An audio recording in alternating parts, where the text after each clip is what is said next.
and he was sick. He had food poisoning. What happened? They said, this guy's the leader of the team. He literally, while he was sick, carried the team over the finish line and won that game. Okay? Why?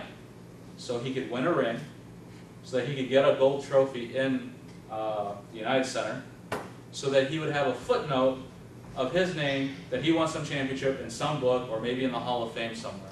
Okay? He did all that. He struggled with his health, could have died, just so he could get that little footnote in history. Now what about the rest of you? What are you working for? Where's your passion? You yourself are leaders. You're calling to something better than that. You're calling and doing, you have a more noble and more honorable cause. You are trying to get people to understand Islam better. You are trying to represent Islam to other people. And you have a better reward that you're going for. You are aiming for paradise. You are aiming to go as high as you can.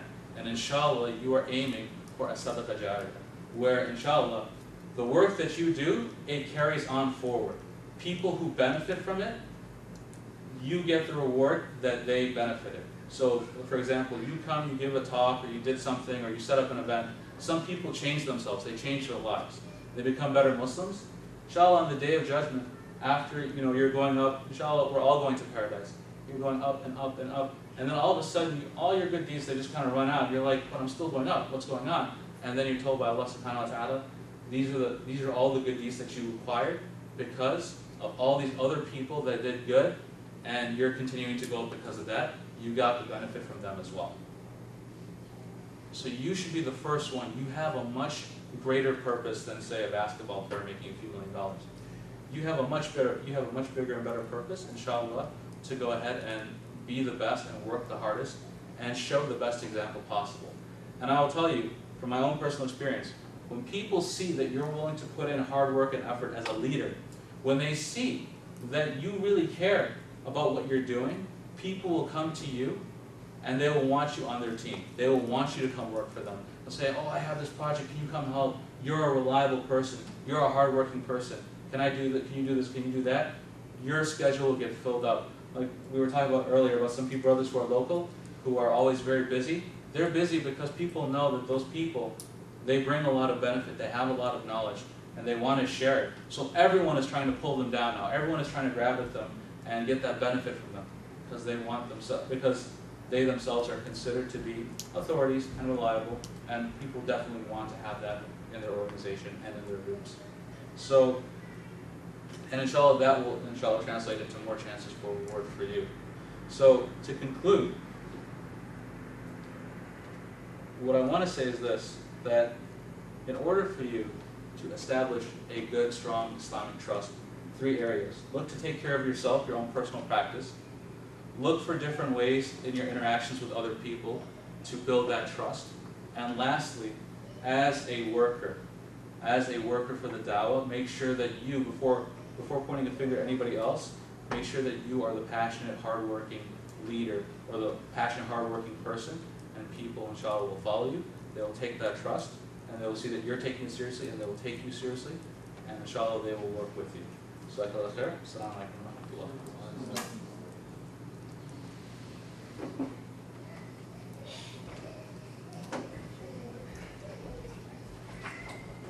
So we really appreciate you coming today. I wanted to just say one thing. I think a lot of us don't have time out of our schedules to tell them about it, because I know that when the Prophet came, he didn't come with a set of rules like what is right and what is wrong, but he had to sort of build the men in their hearts first. And so, I mean, is that sort of the way we should try to approach it? Or what's your advice? My advice is this, and I've had this situation too, where I've had different approaches that I've done over the years. And you brought up a very good point, that the Prophet ﷺ, before he started off telling them, do this, don't do that, do this, don't do that, he started off with the issues that build the iman in the hearts of the people. Because Aisha radiallahu anha said that if the Prophet ﷺ would have started off by telling people leave off zina and leave off alcohol, they said, we're never going to leave this off, get away from us. But he started off with the issues that built the iman, like talking about Jannah and Nar and so forth. So you can see there's a certain level of priority in how you give da'wah to different people. I would say that you need to look at the individual and see where they are. Some people, they really don't know anything, they come from a background where their name is a Muslim name, but their family didn't teach them anything. And it's not that we can look down on those people and say, oh, they're stupid. That's the first thing that happens, actually. A lot of times we see somebody who's not practicing, and we say, who are these idiots? And then you just kind of get upset at them. You go talk to your friends, yeah, I saw somebody doing this, I saw somebody doing that. But what you want to do is you want to try to understand who they are first. Understand where they're coming from. What's their background? What's their knowledge? How much is Islam really a priority for them? Maybe like they only say they're Muslim in name and they don't know anything about Islam. And that happens quite often. So first you need to understand who they are, and then after that you can start giving them direction. Or you can start prioritizing what you're going to teach them first. And the first thing that you have to start with is Iman. A lot of times people, I don't know how it is for a lot of you. When I was growing up, my family started, or my mother actually started off by teaching me about Allah and teaching me to have a relationship with Allah subhanahu wa ta'ala. She didn't start off with, you pray, excuse me, you pray like this, you do it like that, you know, don't do this, don't do that. It wasn't really like that. For me, it was like, you know, Allah is your creator, you need to be sincere with Him, you have to have a close relationship with Him. A lot of people don't have that close relationship with Allah. So you may need to start over there first. But it'll depend on person to person. Some people do have a close relationship with Allah, or at least they understand Islam, they understand what's right and wrong, but then they're a little weak, and they go off and do these things. Like for example, I was mentioning these brothers who were at the bars, right? They grew up in Muslim countries, and they know Islam really well, but they were doing what they were doing anyway. So for them, we would say, okay, look, we come back to them and say, look, you know this is wrong. They say, yeah, we know it's wrong. And then we say, well, maybe you should stay away from this. And we would try to get them to come to events. We would try to get them to do other things. Or we would try to engage them in different ways. So it really depends on the person. You need to gauge the person and see where they are first. It's like, Siraaj Muhammad, he gave us a very good example. Muhammad Shaykh was the founder of Al-Motive Institute. He said, you know, if you don't know, like if you come and ask somebody directions, or like let's say you come to me and you say, like you call me up and like, I need to get to Loyola, I need to get to the Mundelein Center. The first thing I'm going to ask you is, well, where are you? Where are you at? Because depending on where you are, I can tell you where to go. Same thing with this. If you don't know where somebody is, you don't know where they're situated, then you're not going to know how to direct them. So number one, make sure you know where they are first. And number two, don't assume that they know what you know. A lot of times they don't. I had sort of a follow-up question. Well, it's not really, well, I guess I sort of noticed that, I haven't noticed this until I sort of came to college, that people sort of practice Islam. It's dictated a lot by their culture. I just wanted to know, have you encountered this, and has it sort of affected, and like, you know, have you come to any type of solution? Yeah, I mean, that's very true. I mean, we have people coming from overseas, right?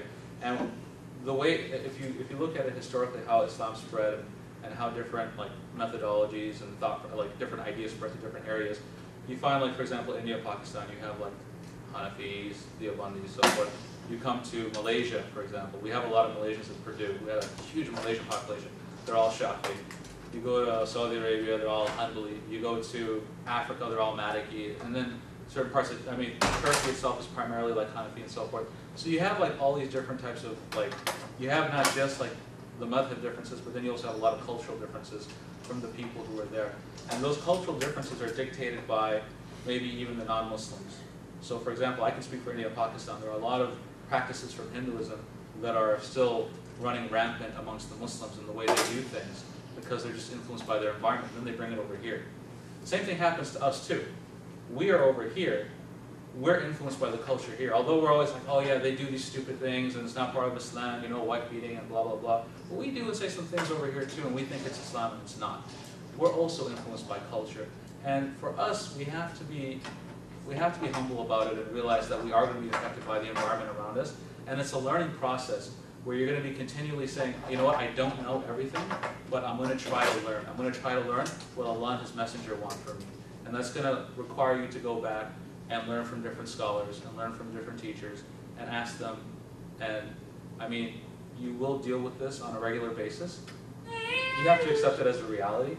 And at the same time, you have to, when you deal with your brothers, you have to be a little patient with them if you see something cultural, and try to find a way to bring somebody who has influence on them to help them understand that. Or if you have that influence, then you can sit down and have a discussion and help them understand it. Just depends on the relationship you have first.